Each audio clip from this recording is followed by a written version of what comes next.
Selamat datang kembali di sini. Kali ini kita akan bahas tentang gaya dan gerak. Materi ini sudah masuk di KD 2 tentang gerak pada benda.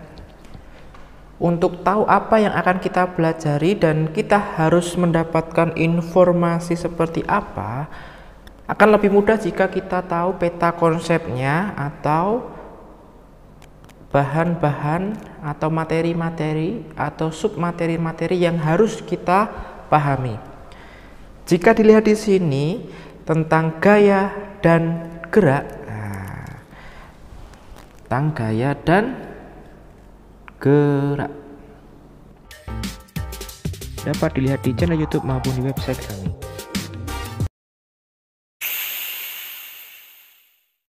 Di sini tak kasih warna apa ya, blue aja. Oke. Gaya itu merupakan atau pengertiannya itu merupakan tarikan atau suatu dorongan. Kemudian gaya tersebut dapat merubah arah, kecepatan maupun bentuk suatu benda. Macam dari gaya itu sendiri ada yang namanya gaya gesek, gaya gravitasi, gaya berat, dan gaya normal. Nah, selain itu ada juga tentang gerak. Nah, gerak ini dibedakan berdasarkan keadaan dan lintasannya. Jika berdasarkan keadaannya itu ada gerak nyata maupun gerak semu.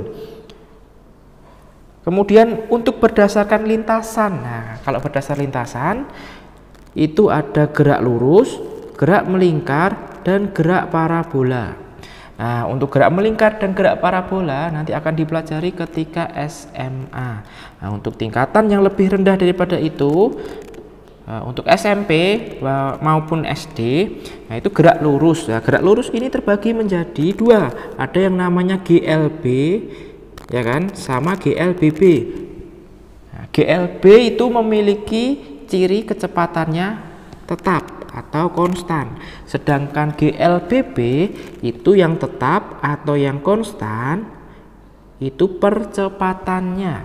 Nah ketika percepatannya sama-sama tinggi, itu disebut GLBB dipercepat. Tapi ketika percepatan tetapnya itu bernilai lebih rendah, itu bisa disebut GLBB diperlambat.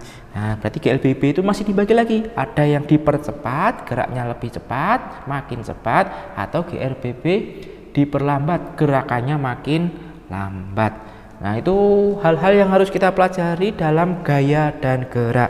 Selain itu, nanti lupa, ada juga kita juga pelajari tentang hukum Newton.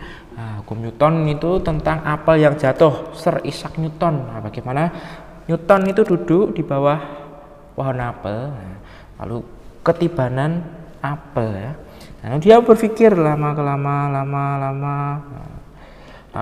Eureka. Wah, itu menemukan tentang Newton.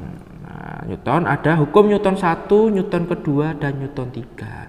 Nah, Newton 1, Newton 2, dan Newton 3 ini orangnya sama ya, bukan beda, sama-sama Newton.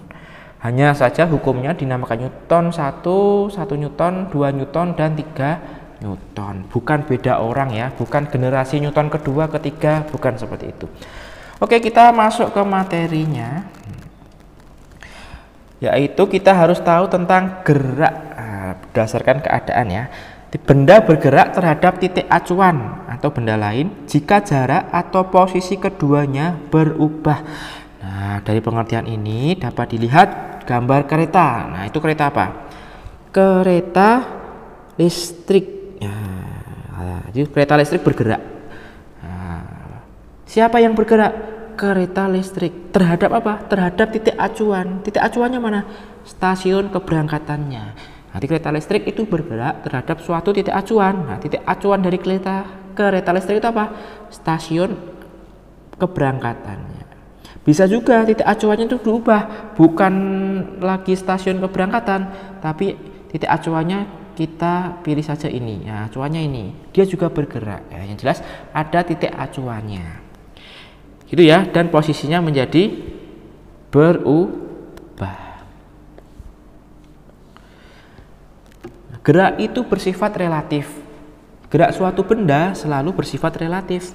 Bergerak atau tidaknya benda ditentukan oleh keadaan si pengamat terhadap benda itu. Nah, jika kita lihat bahwa di lalu lintas, nah di jalan raya, itu ada pengamat di tepi jalan, pasti melihat bahwa kamu sedang bergerak bersama mobil. Nah, berarti ada orang di luar mengamati kamu sedang berada di dalam mobil. Namun, kamu yang sedang berada di dalam mobil akan melihat bahwa pengamat bergerak dengan arah berlawanan dengan arah gerakmu. Nah, jadi ketika pengamat tadi di luar mobil yang di pinggir jalan, nah ini ya pinggir jalan, mengamati kamu yang berada di dalam mobil. Nah, ini kamu. Oke. Kamu dalam mobil. Pengamat akan mengatakan bahwa kamu dan mobil akan bergerak. Ini pengamat. Tetapi kamu yang berada di dalam mobil akan mengatakan bahwa pengamat itulah yang bergerak. Nah, ini saling beda kan pendapatnya. Nah, jadi sifat relatif gerak itu bergantung pada apa? Pada titik acuan yang digunakan. Nanti baik kamu maupun pengamat yang ada di luar mobil itu akan memiliki pendapat berbeda. Kenapa? Karena titik acuannya dia berbeda. Nah, maka gerak itu menjadi bersifat relatif. Tergantung siapa yang mengamati, titik acuannya siapa. Kemudian jenis gerak. Nah, jika menurut keadaannya itu ada gerak nyata dan gerak semu. Gerak nyata itu apa sih? Nah, gerak nyata merupakan perubahan posisi benda terhadap titik acuan. Nah, itu namanya gerak nyata. Jadi tadi kalau ada kereta berangkat dari suatu stasiun pergi, maka kereta itu akan bergerak terhadap siapa? Terhadap stasiun keberangkatannya. Itu gerak nyata. Tapi untuk gerak semu merupakan sebenarnya diam, namun yang teramati oleh pengamat seolah-olah bergerak. Nah, sebenarnya diam, namun yang teramati oleh pengamat seolah-olah bergerak. Sama seperti kasus yang ketika kamu naik mobil di suatu jalan raya dan ada orang di luar. Orang yang di luar itu sebenarnya diam, tapi kamu yang berada di dalam mobil di jalan raya yang bergerak tadi itu akan mengatakan orang di luar sana itu yang bergerak, padahal kita yang bergerak, ya kan? Jadi seolah-olah, nah ini poinnya, ada kata-kata seolah-olah. Atau sama halnya ketika kamu naik mobil ingin pergi ke puncak, mencari udara yang dingin. Nah, di situ kamu melihat melewati pohon-pohon, nah, kamu bergerak bersama mobil menuju puncak, lalu kamu melewati pohon-pohon. Kamu yang berada di dalam mobil akan mengatakan pohon itu bergerak, tapi itu nggak tepat. Yang tepat, pohon itu seolah-olah bergerak. Nah, itu namanya gerak semu. Nah, terlihat pohonnya yang bergerak, padahal pohon itu diam, yang bergerak kita. Seperti itu yang namanya gerak semu. Ada kata seolah-olah, yaitu keywordnya seolah-olah. Kemudian gerak menurut bentuk lintasan. Berdasarkan bentuk lintasannya, gerak itu terbagi menjadi 3. Ada gerak lurus, ada gerak melingkar, dan ada gerak parabola. Apa itu gerak lurus? Nah, namanya juga menurut lintasannya. Gerak yang lintasannya garis lurus. Nah, lintasan itu merupakan titik-titik yang dilalui benda selama bergerak. Nah, lintasan. Nanti semisal ini kamu naik mobil,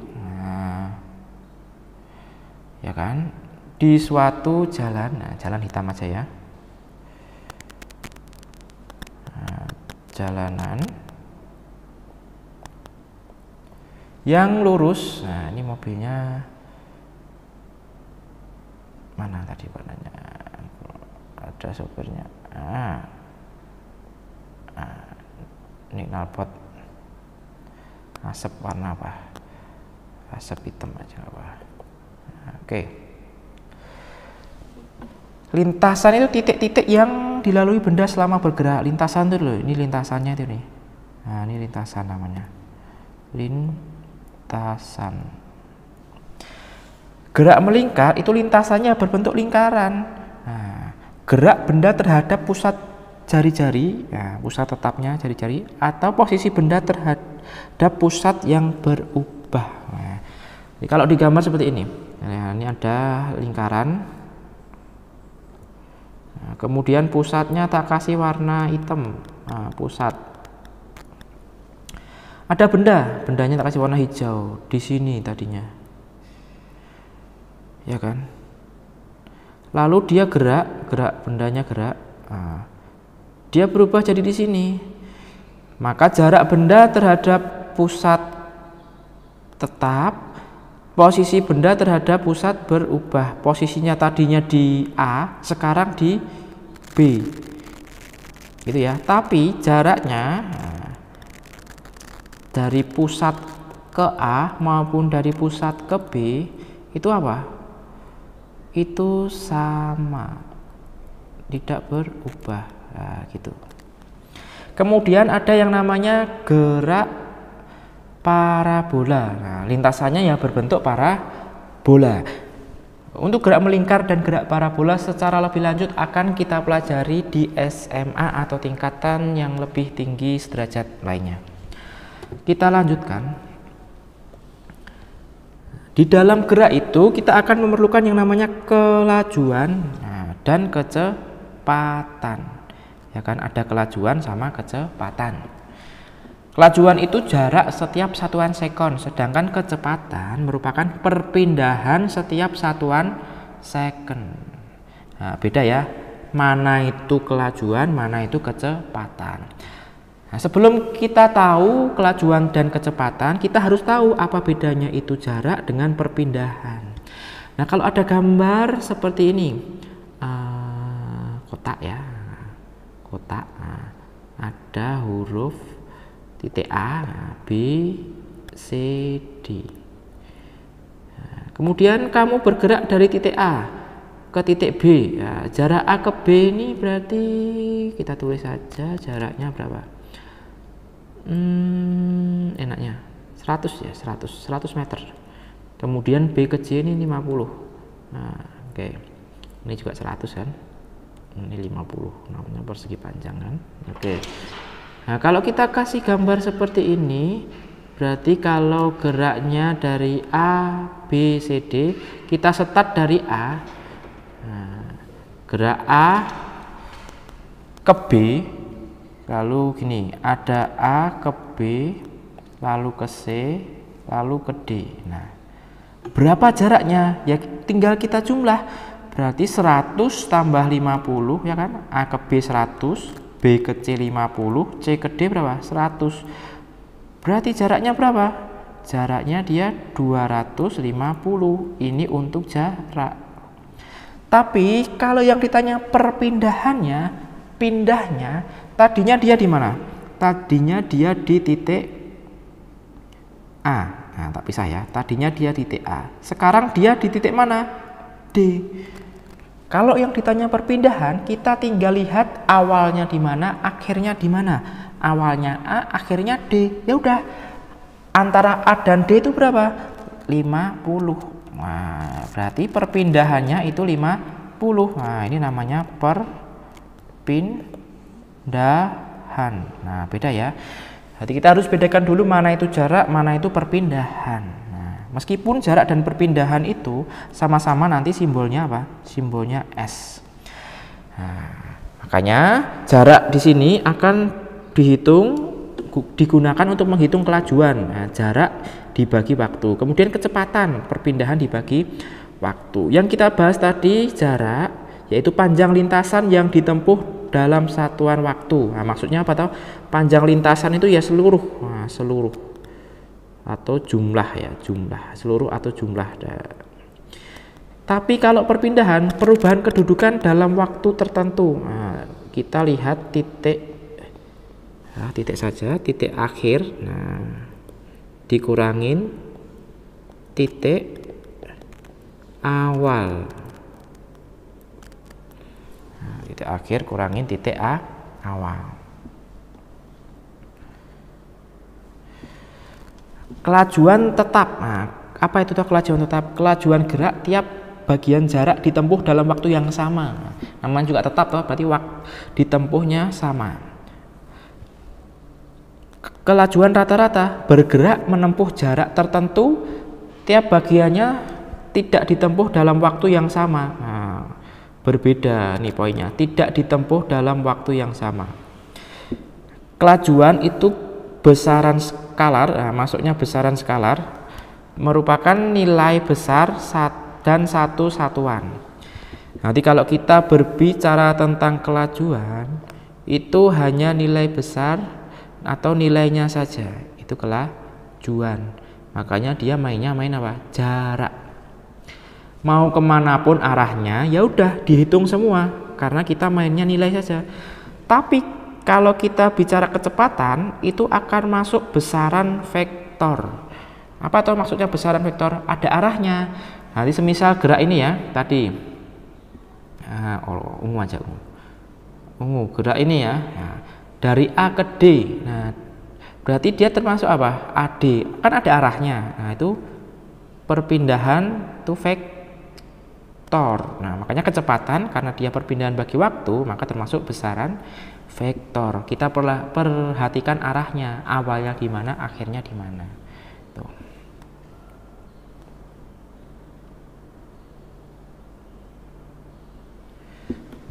Untuk selanjutnya kita beri contoh tentang kelajuan dan kecepatan. Contohnya seperti ini. Sebuah mobil berjalan dengan kelajuan 10 meter per second melintas dari Bogor menuju Puncak. Perjalanan ditempuh dalam waktu 2 jam. Berapakah jarak antara Bogor dan Puncak? Oh ya, sebelumnya ini kelewatan nih. Nah, sebelum contoh, ini belum kebongkar nih. Kita lihat persamaannya. Nah, ini persamaan 1 dan persamaan 2. Jadi V itu untuk kecepatan ya, atau kelajuan, sama dengan S bagi T. Nah, S bagi T. Atau untuk rata-rata, nah, jumlah S dibagi jumlah waktu. Nah, itu ya. Kalau kalian dulu yang digunakan itu, nah, itu biasanya pakainya bahasa Indonesia itu, yang J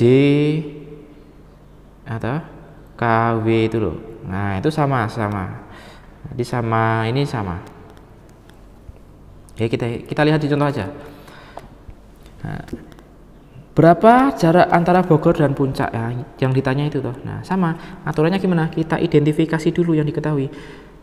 Apa tuh yang diketahui? Nih, kelajuannya 10 meter per second. Kelajuan tadi apa? V. Kelajuan sama kecepatan simbolnya sama-sama V. Kemudian ditempuh dalam waktu 2 jam. Nah, 2 jam kan? Berarti T-nya berapa? Ini V-nya 10 meter per second, T-nya 2 jam.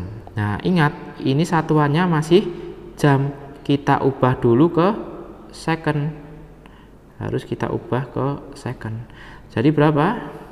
Kalau 2 jam ya 2 jam, 1 jam itu berapa detik? 3600 toh, tinggal dikalikan 3600, jadi ketemu 7200 detik. Nah, kita cari. Nah, caranya gimana? Nah, kalau kita bingung, nah, ya, kalau nggak bingung ya udah. Kita bikin segitiga di S sama ini V T. Nah, kita bikin segitiga. Nah, udah. Ini kasih putus ya. Nah, yang dicari S berarti V kalikan T, ya kan? Kelajuan kalikan waktu. Berapa? Berarti V-nya tadi 10. Ya, berarti tinggal 10 kalikan 7200, ketemu 72.000 meter. Atau kalau diubah ke kilo bisa. kita harus tahu ini ya, ini harus tahu ini. Kasih kuping, kasih kaki, kita harus tahu. Nah kemudian